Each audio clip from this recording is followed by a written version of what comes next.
നമസ്കാരം, ഇൻസൈഡിലേക്ക് സ്വാഗതം. അങ്ങനെ പുലിക്കൂട്ടിലകപ്പെട്ട സെലൻസ്കിയെ പൂച്ചയാക്കി പുറത്തു ചാടിച്ചുവെന്നാണ് നിലവിൽ പല മാധ്യമങ്ങളും തലക്കെട്ടായി തന്നെ കുറിക്കുന്നത്. കഴിഞ്ഞ ദിവസം ഏറെ വൈറലായി അന്താരാഷ്ട്ര മാധ്യമങ്ങളിലടക്കം പ്രചരിച്ച ഒരു വീഡിയോ ദൃശ്യമുണ്ടായിരുന്നു. ഉക്രൈൻ പ്രസിഡന്റ് വോളോഡിമിർ സെലൻസ്കിയും അമേരിക്കൻ പ്രസിഡന്റ് ഡൊണാൾഡ് ട്രംപും തമ്മിലുള്ള കൂടിക്കാഴ്ച, ഒപ്പം ജെഡി വാൻസ്. അതിൽ പരുഷമായ രീതിയിൽ പ്രതികരിക്കുന്ന ട്രംപിനെയും മറുപടി നൽകുന്ന സെലൻസ്കിയെയും നമുക്ക് കാണാനായി സാധിക്കുന്നുണ്ട്. മാന്യതയുടെ ഒരു കണിക പോലും സെലൻസ്കി ഇനി അർഹിക്കുന്നില്ല എന്നും യുദ്ധക്കൊതിയനായി സെലൻസ്കി മാറുന്നുവെന്നും ഈ യുദ്ധം മുന്നോട്ട് കൊണ്ടുപോകേണ്ട ആവശ്യകത സെലൻസ്കിക്ക് മാത്രമാണെന്നുമുള്ള കുറ്റപ്പെടുത്തൽ തന്നെയാണ് ഉയർന്നു കേട്ടിരിക്കുന്നത്. അമേരിക്ക അടക്കമുള്ള ലോകരാജ്യങ്ങളുടെ സഹായം നേടി റഷ്യക്കെതിരെ വലിയ പട നയിക്കുന്ന സെലൻസ്കിയുടെ ഉദ്ദേശശുദ്ധി എന്ത് എന്നുള്ളത് ഇപ്പോൾ ചോദ്യം ചെയ്യപ്പെടുകയാണ്. എന്തായിരുന്നാലും ചർച്ചയ്ക്ക് ശേഷം സെലൻസ്കിക്ക് കിട്ടിയത് വലിയ തിരിച്ചടി തന്നെയാണ്. റഷ്യയുമായി സമാധാനത്തിലേക്ക് പോകണമെന്ന താല്പര്യം ഉക്രൈൻ ഇല്ല എന്ന് തന്നെയാണ് ട്രംപിൻ്റെ നിഗമനം.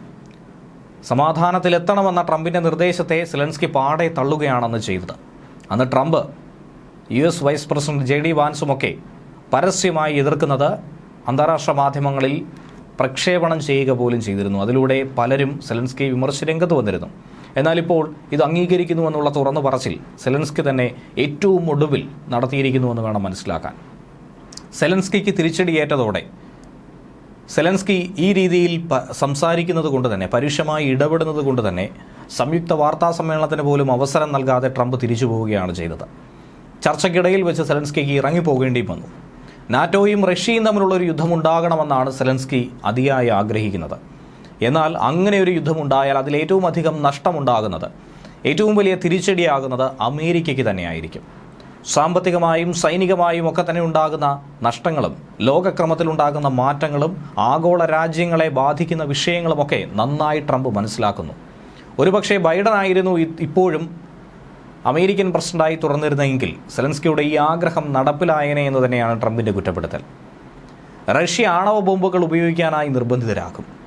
അങ്ങനെ ഒരു ആക്രമണം ഉണ്ടായാൽ അതിൻ്റെ ദുരന്തം ഉക്രൈൻ മാത്രമല്ല, മറ്റ് ലോകരാജ്യങ്ങൾ കൂടി അനുഭവിക്കേണ്ടി വരും. പ്രധാനമായി America. Make America great again എന്ന ട്രംപിൻ്റെ ക്യാമ്പയിൻ അത് പരാജയപ്പെടുമെന്ന് ഇതിലൂടെ തന്നെ ട്രംപ് മനസ്സിലാക്കുന്നു.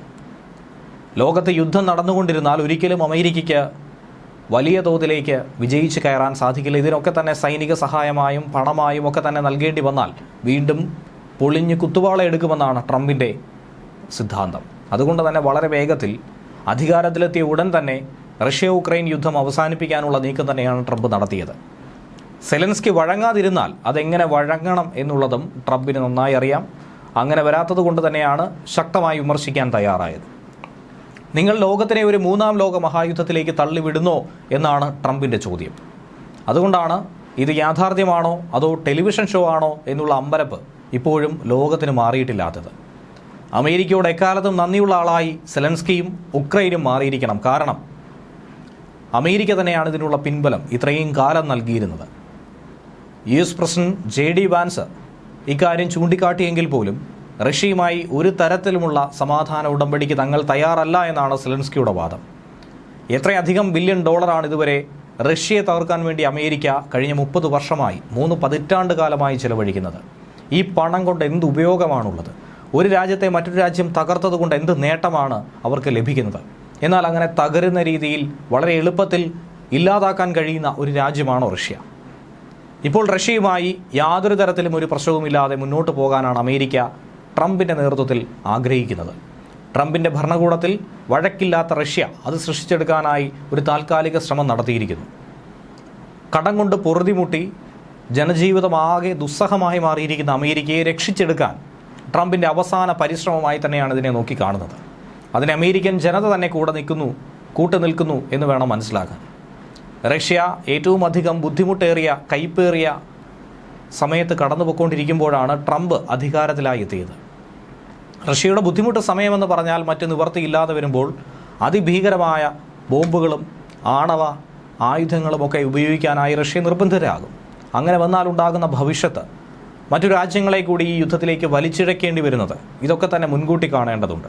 അതുകൊണ്ടാണ് വളരെ വേഗത്തിൽ ഈ യുദ്ധം അവസാനിപ്പിക്കുമെന്ന് ട്രംപ് പറയുന്നത്. എന്നാൽ പുടിനെതിരെ ഒരു യുദ്ധപ്രഖ്യാപനമൊന്നും തന്നെ ട്രംപ് നടത്താതെ സമവായത്തിലൂടെ ചർച്ചയിലൂടെ ഇതൊക്കെ പരിഹരിക്കാനുള്ള നീക്കമാണ് നിലവിൽ നടത്തിക്കൊണ്ടിരിക്കുന്നത്. യുദ്ധത്തിൽ തകർന്നിരിക്കുന്ന റഷ്യയ്ക്ക് വലിയ അനുഗ്രഹമായിരിക്കുന്നു ട്രംപ്. സമാനമായി ഉക്രൈനും ഇത് നോക്കിക്കാണണമെന്നാണ് പറയേണ്ടത്. റഷ്യയെ സംബന്ധിച്ച് ഏകദേശം 100,000-ത്തിനടുത്ത് പട്ടാളക്കാർ ഇതിനോടകം തന്നെ കൊല്ലപ്പെട്ടിരിക്കുന്നു. എന്തിനേറെ പറയുന്നു, ഇന്ത്യയിൽ നടക്കം നിരവധി ആളുകളെ യുദ്ധമുഖത്തേക്ക് റിക്രൂട്ട് ചെയ്യപ്പെട്ട സംഭവം, നിരവധി ആളുകൾ കൊല്ലപ്പെട്ട സംഭവം, മലയാളികൾ അടക്കം അവിടെ യുദ്ധമുഖത്ത് എത്തപ്പെട്ട സംഭവം, ഇതൊക്കെ ഏറ്റവും അധികം വേദനിപ്പിച്ച വിഷയം തന്നെയാണ്. അതുകൊണ്ടാണ് ലോകരാജ്യങ്ങളെ മുഴുവൻ ബാധിക്കുന്ന ഒരു വിഷയമായി റഷ്യ ഉക്രൈൻ സംഘർഷം മുന്നോട്ട് പോകുമെന്ന് പറയുന്നത്. ഏകദേശം $135 ബില്യൺ അമേരിക്ക ഉക്രൈന് ഈ യുദ്ധത്തിന് വേണ്ടി മാത്രം നൽകിയത്. ഇത്രയധികം തുക മറ്റൊരു രാജ്യത്ത് നടക്കുന്ന യുദ്ധത്തിന് വേണ്ടി എന്തിനാണ് നൽകുന്നത്? ഈ തുക പലിശ സഹിതം തിരിച്ചു നൽകണമെന്നുള്ള നിലപാട് ട്രംപ് സെലൻസ്കിയോട് എടുക്കുകയുണ്ടായിരുന്നു.